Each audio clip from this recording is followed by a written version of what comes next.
Sales development continues to grow in importance as a critical component of a successful go-to-market strategy. And with the explosion of new tools, technology, and processes, the sales development industry itself is thriving, as seen with the growth of the Tenbound sales development market map over at tenbound.com. On this podcast, we'll dive deep and go beyond sales development to think about the future of technology, processes, and tools in the industry with our host, noted futurist, author, and sales development practitioner, Justin Michael.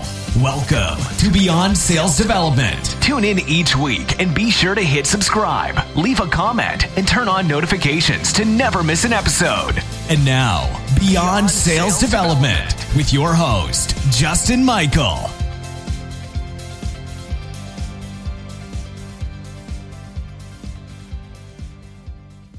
Welcome back to Beyond Sales Development. I am your intrepid host, Justin Michael, doing my best William Shatner impression. We have here the great, inimitable Tony J Hughes, who is the co-founder of Sales IQ.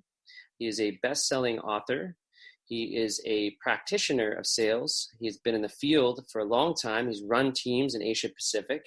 He's one of the most influential B2B profiles ever in LinkedIn for Asia Pacific and the world, with 350,000 followers.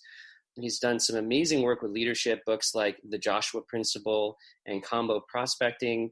And he has closed some of the largest deals as well in the region and trained thousands of sellers on really leadership principles to be amazing at enterprise sales and strategic selling. So a mentor of mine personally, who I'm co-writing a book with called Tech Powered Sales. And Tony, I want to just kind of let you talk about some of the nuances about what you're working on and anything I missed in your background, because you've had such an incredible career. Hey, thanks, Justin. But I've got to ask right off the bat: is this the real Justin Michael, or is this the Google Duplex AI version? No one will ever know. What I like to say is, if I were an AI, what do you think I would say? I'd probably look pretty realistic. Yeah, look, I certainly think so. It's pretty crazy that the technology came out years ago that could call a human being, and the human being didn't even know that it wasn't a real person talking to them, booking appointments. It's unbelievable. It's so true. So I want to open up a can of worms and a Pandora's box here and ask this question. What does it take to be successful in sales?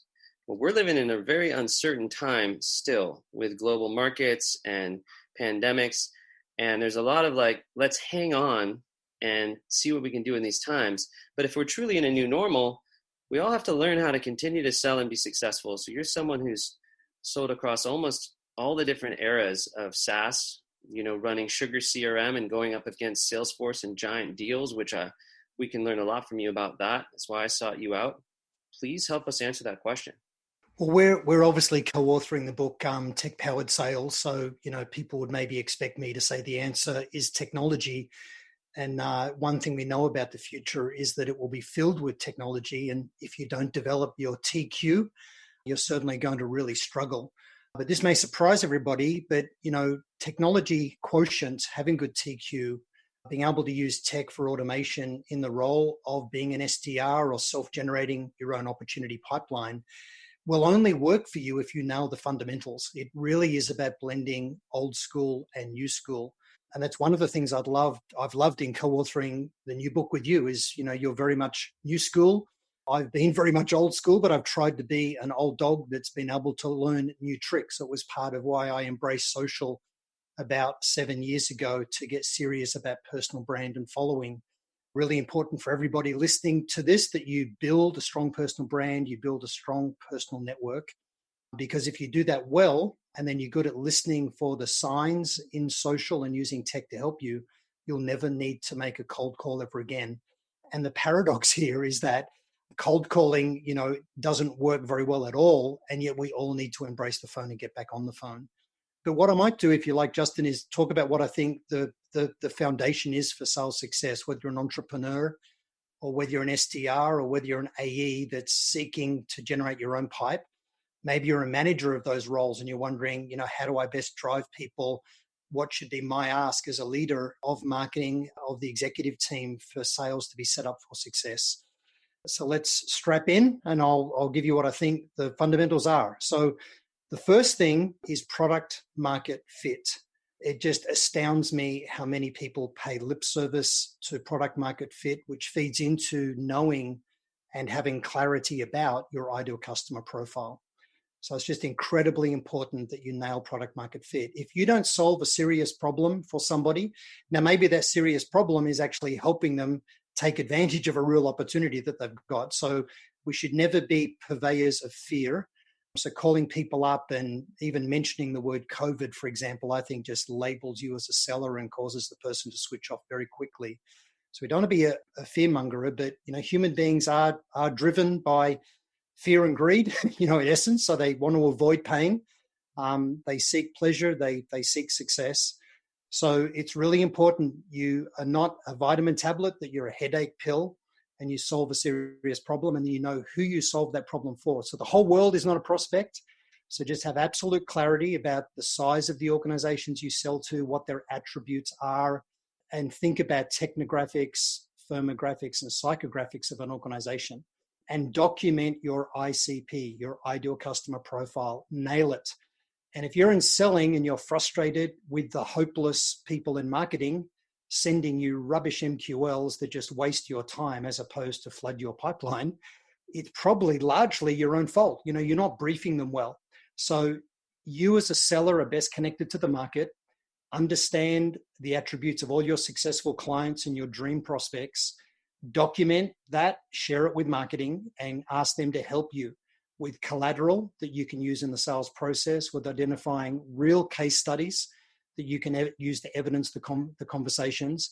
Talk to your account management team about those ideal customers that you've already got, and ask them, what happened in that customer organization that started them down the path that eventually led to us? What improved results have they achieved in working with us? Who in the organization was most impacted in positive ways, and what did that really look like? Because at the end of the day, as we live in the middle of the fourth industrial revolution, where the bots are on the march, the superhuman, foundational human trait that we all need to leverage is empathy and insight. Empathy and insight are key. So if you can have genuine empathy for a person in their role, insight about how they can improve their results, you can talk the language of leaders, dollars, percentages, those key metrics that they're measured by, and you can evidence and provide proof that they regard as relevant. That's the key to breaking through, not automating spam. So that's really the first thing. What are your thoughts about that, Justin? Yeah, so you brought up some great points. I just like to take some notes here because I really want to point listeners at key elements here to kind of double click on. Some people listen to this thing over and over again. It was amazing. I went to the Connect and Sell website and I saw quotes from combo prospecting on the front of the site. And so I hear your first statement of how the phone. So walk us through this, because some people will hear you'll never make a cold call again, and then they'll hear you can't scale the phone. So how do you make a call warm, and how do you scale the phone? There's paradoxes that live with superhuman tech stacks that can take you back to it. But just like you said, garbage in, garbage out. If you don't have a value narrative, you're just amplifying garbage. Yeah, well, let's finish on combo prospecting, because that is all about making the phone the center of the universe. Whether you're on the phone or whether you're driving text-based outbound, either emails, social, whatever channels you're using, we need to nail ICP. Based on that, we then start to get a sense of who the buyer personas are, those roles to which we sell, the people to whom we sell. And if you sell, for example, to the chief sales officer, then obviously you need to have a sense of the stresses they're under, the way they're measured in their role, the people that influence them. And we need to figure out a baseline narrative for why change, why now. So lead with why change, why now. Don't lead with why us. When we get an inbound lead, the buyer is wanting to know, well, tell me why you're uniquely different. But answering that question when you're driving outbound, when they never asked it anyway, is a giant mistake. So don't lead with why we're uniquely different. If you're creating outbound, you're creating the conversation. Lead with why you think they should change and why now. And if you create a baseline, what I call a value narrative, basically a value prop. I don't like the term value prop because it's all about us. You really want to start a conversation. You don't want to pitch. You're not throwing something at somebody. They want to duck and get out of the way. Okay? So think about your narrative, your conversation narrative, and it needs to be a double-edged benefit statement or a point of view about how they can improve results in their role. And that's the reason buyer personas are so important. So ICP, buyer personas, nail your narrative, a baseline narrative. And then on top of that baseline narrative, when you actually go to execute outbound, now, whether this is designing custom sequences, in a sales engagement platform, or whether you're manually just creating email that you're pushing out, or whether it's now time to pick up the phone and make the call, the key is to add personalization, but meaningful, relevant personalization. The world right now knows that the Holy Grail of outbound and automation is injecting personalization, but people botch the personalization incredibly. They just mangle it. The amount of outbound I receive, right now as we speak, I've got nearly 20,000 unread emails in my inbox. I've lost track of the unread stuff that I've got sitting inside LinkedIn with about 350,000 at the moment followers and direct connections. And I just get bombarded. I get people offering to generate leads for my plumbing business. I don't own a plumbing business. For my dentistry, I'm not a dentist. I get the most bizarre stuff. Hey, Tony, I noticed that we both live in Sydney. Does it make sense to catch up for a coffee? I'm thinking, man, there's 5.5 million, 6 million people live in Sydney. Why is that an attribute that would mean I should talk to you? So the whole issue of pragmatic research to inject personalization is key. Tech is increasingly going to play an insane role in being able to automate that eventually with AI in a way that works. Because what buyers expect from us is they expect us to already know them, even though we've never spoken to them. So when we drive outreach, it has to be hyper brief. It has to be personalized to show them that we know them. And we need to talk the language of leaders. We need to talk about their opportunity to improve results in their role. And outbound emails need to be 3 sentences, not 3 paragraphs. The header needs to be 1 to 3 words. It all needs to be about them. So that's really the key. Even if you use the sort of dating analogy, if you go up to a stranger, I'm past all of that now in my stage of life, and happily married. But, I think back to dating, you see people approach a stranger and they try to impress them, by talking about themselves. That just repulses people. I know, Justin, you talk about the thing of having sales breath, and you're right. If you're needy and desperate and pushing your message, it repulses people. So we need to be all about them. I think that's so profound. I was actually using Connect and Sell today with the company I advise, and it was... I love Chris Beall, by the way. What a legend. Great guy. It was so automagical. I was literally calling chief revenue officers in mass, like hundreds today, and I would get them on the phone. And oddly, they were nicer than sometimes some of the contacts you think it's going to be easier to connect with. Not a single one hung up on me, and they were all very helpful. It's really interesting where automation is going. So succeeding, what are the techniques that you're seeing now? Have you seen changes in the folks you're consulting?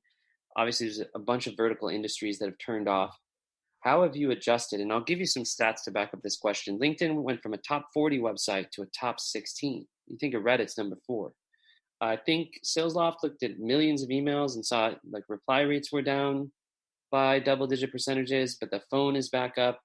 And maybe it's the wrong question, because I think what the technology allows you to do, and one of the reasons I sought you out, is if you get this automation right, you're going to be seeing the whites of their eyes. You're going to be face-to-face like this. And then you're going to have to know, like Miller Heim, you have to hold a conversation. There's nowhere to run. Like you will have to talk to a person to sell them something. I'm sorry to admit this to you on this podcast. So I don't know where you want to take that. There's several threads, but we're talking about success in sales. Is sales the same, or is it really, are we forever in a new state here? Well, Justin, for those listening to this, a lot of them may not know that, you were actually the case study inside the book Combo Prospecting. And you didn't want me saying that at the time that we published the book. You just wanted to stay behind the scenes.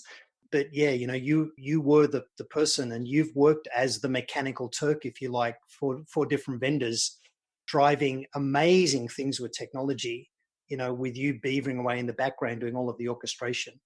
And the thing that's really missing today in the whole tech stack, because the individual elements in the tech stack that anyone in sales can employ to drive their success is mind-boggling. But the thing that's missing is the bot that can orchestrate the bots, and that's one thing that DARPA, the US military, research arm, which just has amazing tech, that it's building. It was actually interesting. Just a few weeks ago, DARPA, with their AI fighter pilot, ran air-to-air combat against a real fighter pilot and won 5-zip, right? So AI can already beat fighter pilots. And it was interesting. They forced the AI to stay within the conservative limits, not the extreme limits, the conservative limits of what a real pilot can cope with Gs. Now, within 10 years, DARPA will have real AI fighter pilots up in the air, and they'll be able to take aircraft to the full limits of the airframe design with G-forces, and real pilots will have no chance of winning on the other side, obviously. But the interesting thing is about DARPA is that they've got amazing bots in the field. You imagine a hybrid dog-horse with Gatling gun saddlebags that can run much faster than any human. It's amazing tech. It is and it's not science fiction. It's here today.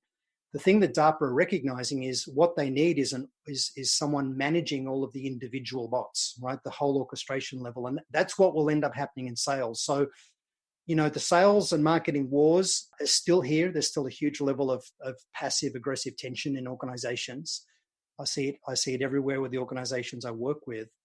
But what's going to happen is RevOps, is emerging as the new king of all of the fiefdoms that'll pull all of this together.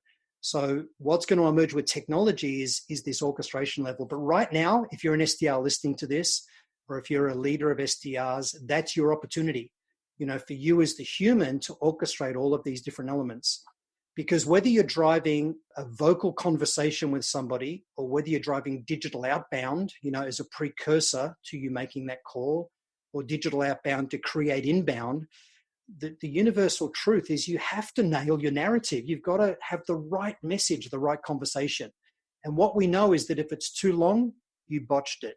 If it's about you, you've got it wrong. If you're using sales speak, they're just going to go delete.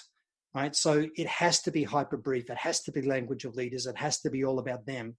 And you as a human being, you need to inject your own quirkiness. Be truly human.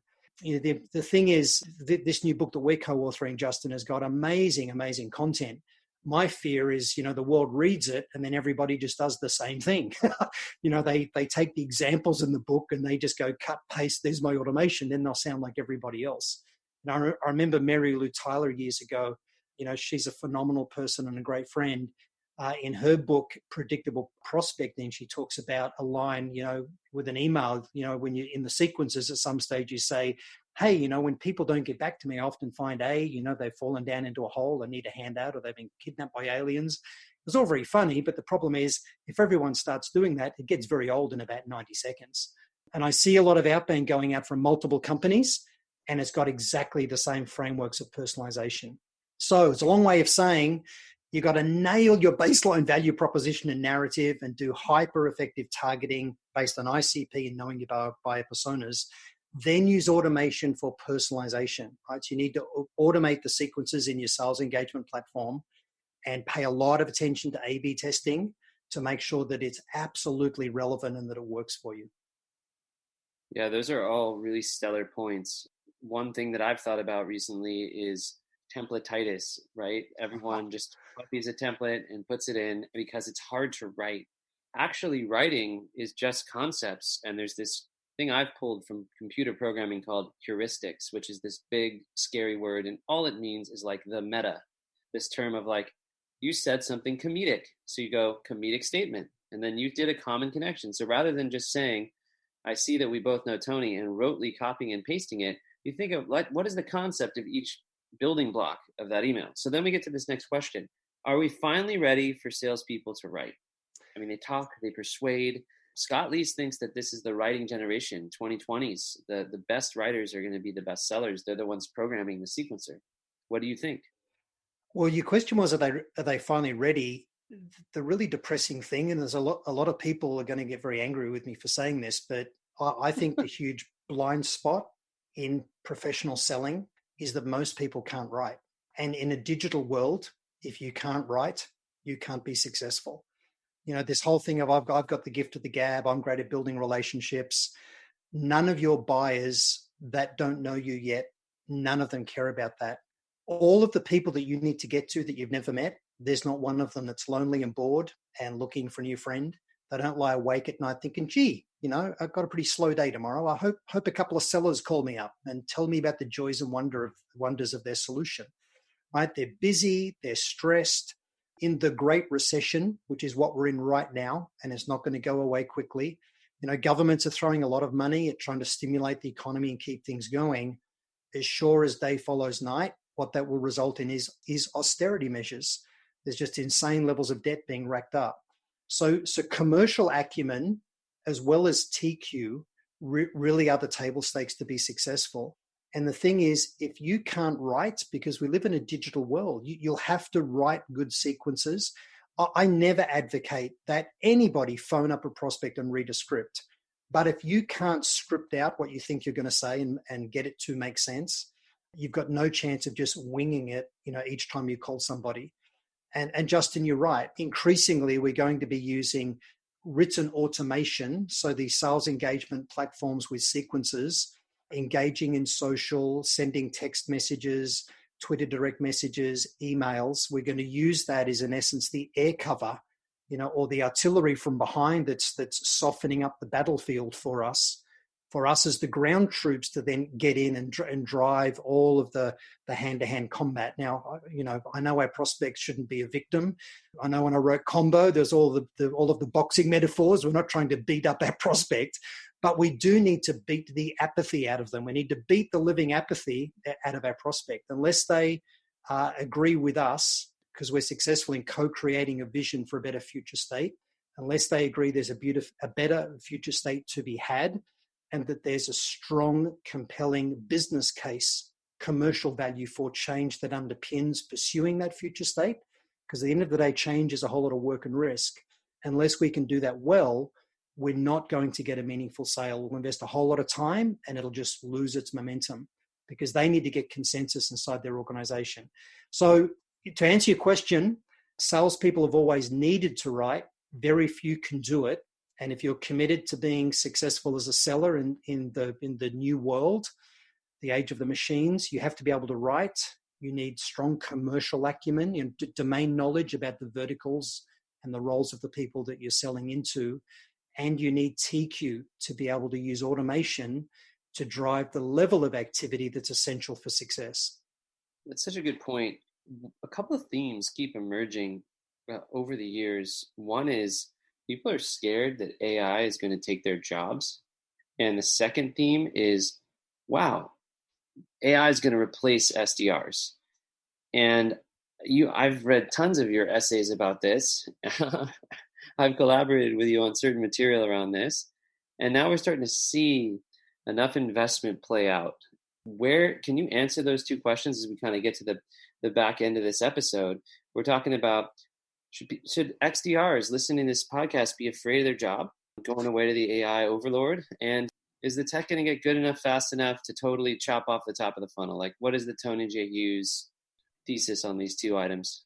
Okay, so every human being on the face of the planet should be worried about AI and automation taking their job. It's already happened in agriculture, in heavy industry. It's happening. It's not happening. It's already happened in professional services. If you look at law, a lot of lawyers used to do research for precedent, to provide advice to clients about the probability of winning a case or not. Bots go and do that. If you think about mergers and acquisitions, and you've got to go and look at all of the contracts and do all of the due diligence. Now they just feed all the documents into scanners, and AI automatically goes through and identifies all of the risks in milliseconds. There's been thousands and thousands, millions of people lose their jobs in accounting, in law, in lots of professions. If you think of flying, there's only one aircraft left in the world that has a third person inside the cockpit. It's the A380, that actually has a flight engineer. There are no flight engineers in any other aircraft anymore. Those people lost their jobs. But what happens is human beings think right now, well, if I'm in a role that has high levels of empathy, I'm a school teacher or I'm a seller, it's all about interacting with people, I'm okay. Let me tell you, you're not okay, right? We're absolutely not okay. Right now, human beings are teaching AI through machine learning, right? So we do guided ML for AI to learn. there'll come a day when the computers are teaching human beings. It'll actually be the other way. I'll be an old granddad saying to my grandchildren, I remember the day when we used to teach the computers, now they teach us. So here's the reality. Yes, you should be worried. Anything that's a repeatable task can be automated. So 70%, and you and I've talked a lot about this, it's in the book, Justin. These are your views as well as mine, I know. So 70% of what salespeople do can be automated. The other 30% is truly human. And all of us need to look ourselves in the mirror and ask ourselves, how much of what we do today is that 70% that's automatable? And how do I outsource that to the bots and then focus on the truly human pieces of creativity? So, empathy, insight, creativity, building emotional connection with people, they're the things that make a difference. But SDRs today spend way too much time doing repeatable automated tasks, slaving away, building sequences with rubbish words that they're piling into this thing and hopeless personalization. So figure out how to nail that, right? But get back on the phone. Get back on the phone. So many people have stopped calling, and that's the thing that the bots can't do with real human empathy. A computer right now, as computers have passed the Turing test online, they've passed the Turing test vocally. They can phone a person and the person does not know it's a computer. It's amazing, and that happened about 3 years ago that they passed the Turing test there. Eventually it'll pass the Turing test on a Zoom call, but focus on the human elements is really the key. Genuine empathy. Yep. So that's awesome. And then the last question is really, it's a double edge. It's, will it happen? Well, startups literally not need SDRs because the software is that good.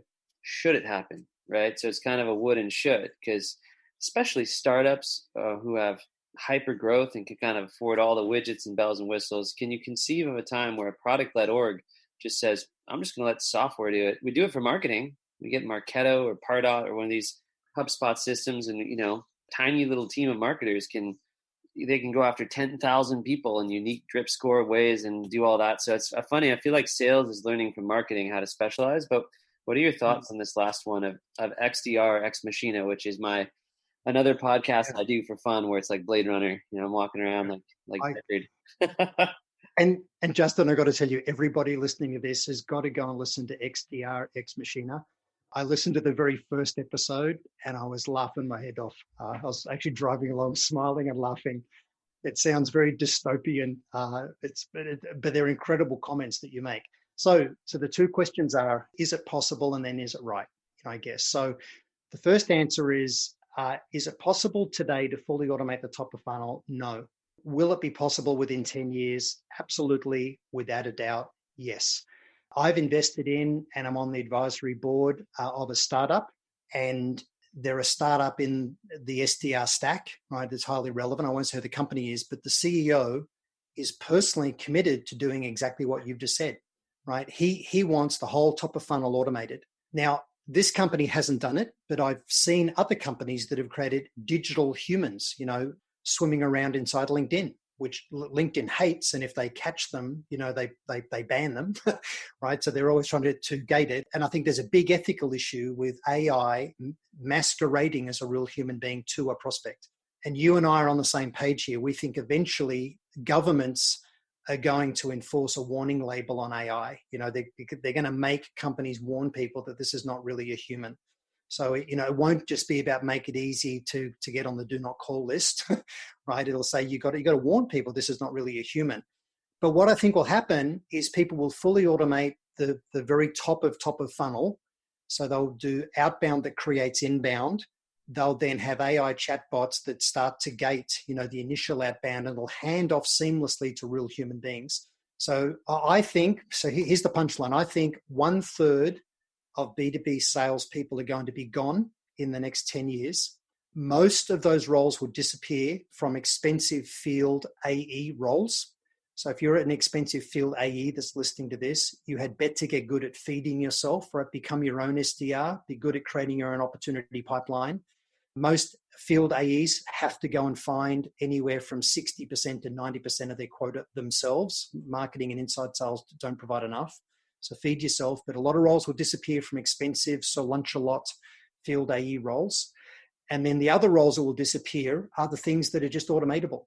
So, if you're an SDR, but you're at the bottom end of just doing data wrangling, well, automation will sort out the data wrangling a lot better. If you're just monitoring for trigger events, there's great technology that can identify for trigger events, that can use headless browsers to sniff for technographics, to automate the identification of ICP, to provide the context for the real callers. So just keep moving up the value chain. Think, do I provide the level of value that funds me in my role?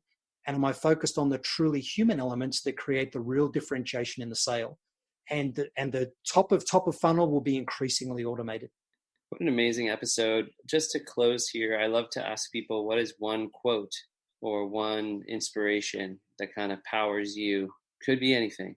If I was going to give one piece of advice from my entire career that I've had in sales, it's been 35 years. Probably the biggest thing I learned was, it's not all about me. It's not all about me and my product and me making my sale and making quota and making President's Club and going on the trip to Hawaii. It's not about that. It's all about me making a positive difference in the lives of my customers, helping them achieve a far better state of affairs. And if that's your intent, because selling is about a couple of things. It's about being a true believer. You need to believe in the value of what you sell. Otherwise, what you're doing is not ethical. And then you need to believe in the value that you can provide in a conversation, well in advance of them becoming a client. But you need to be all about making a positive difference in their life, not about making a sale for yourself. And that's the ethos that you take into discovery and qualification. Hey, I'm just trying to understand whether this is the right thing for you. If you were to invest in this area with anybody, even if it wasn't our company, what would be the better results that you would expect? Where do you see the risks? What does the business case look like? Because unless there's a strong business case here, there's a danger you'll be wasting your time. It'll just get rejected when you push this up line. Let me work with you to co-create the business case, to get the rest of the executive team on side. So if that's your ethos, that's the intent that you project, you'll absolutely be hugely successful. Amazing quote. Last second here. Where can people find you, or what you're working on right now? Your website, your social presence. Where do you point them out when they hear this episode to learn more? So everybody listening to this should absolutely connect to you. So connect yourself to Justin Michael. You put out amazing content. Also connect to me. So just search for Tony Hughes inside LinkedIn. If you'd like to work with my principles, obviously buy the book Combo Prospecting.